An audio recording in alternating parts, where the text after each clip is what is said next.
ಸ್ನೇಹಿತರೆ, ಈ ವಿಡಿಯೋನ ಕೊನೆವರೆಗೂ ನೋಡಿ.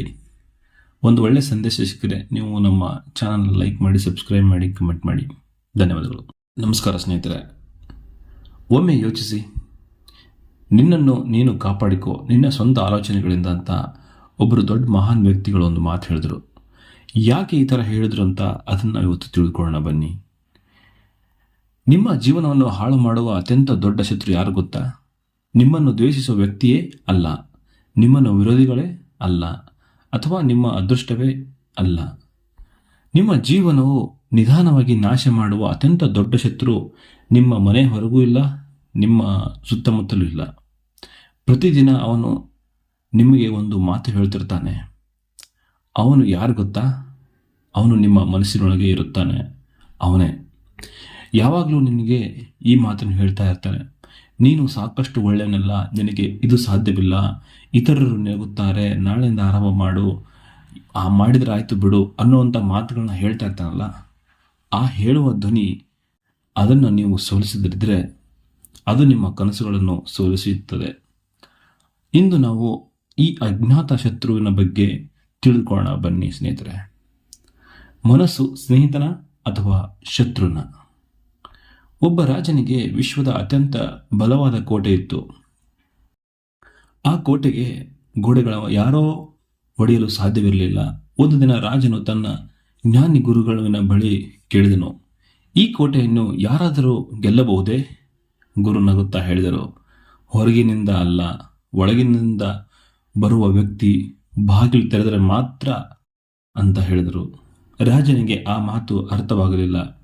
ಆಗ ಗುರು ಹೇಳಿದರು, ನಿನ್ನ ಮನಸ್ಸು ಇದೇ ಕೋಟೆಯಂತೆ. ಹೊರಗಿನ ಜನರು ನಿನ್ನನ್ನು ಸೋಲಿಸಲಾರರು, ಆದರೆ ನೀನೇ ನಿನ್ನ ಮೇಲೆ ನಂಬಿಕೆ ಕಳೆದುಕೊಂಡರೆ ನಿನ್ನ ಸೋಲು ಅಲ್ಲಿಂದ ಆರಂಭವಾಗುತ್ತದೆ. ಎಂತಹ ಸತ್ಯವಾದ ಮಾತು ಅಲ್ಲವೇ? ನಕಾರಾತ್ಮಕ ಆಲೋಚನೆಗಳೇ ನಮಗೆ ವಿಷಯ ಇದ್ದ ಹಾಗೆ.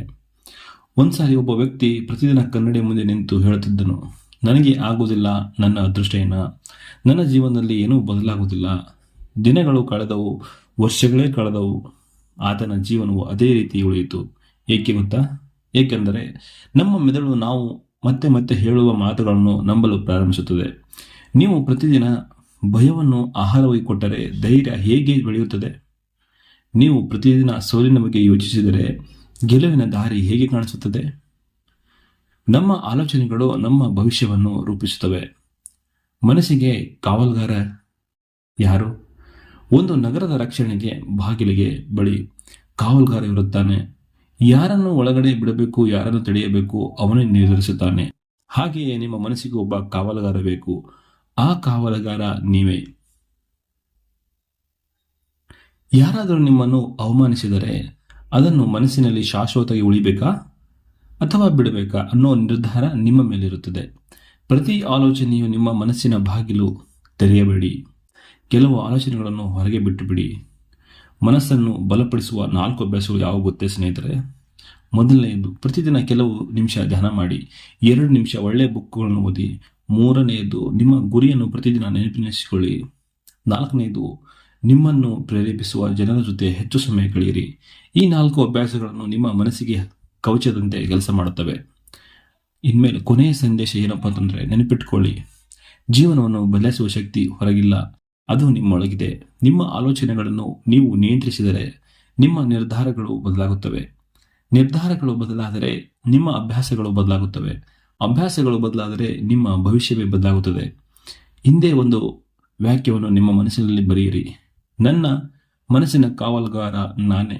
ನಕಾರಾತ್ಮಕ ಆಲೋಚನೆಗಳಿಗೆ ನನ್ನ ಜೀವನದಲ್ಲಿ ಸ್ಥಾನವಿಲ್ಲ. ಈ ಮಾತನ್ನು ಪ್ರತಿದಿನ ನೆನಪಿಸಿಕೊಳ್ಳಿ.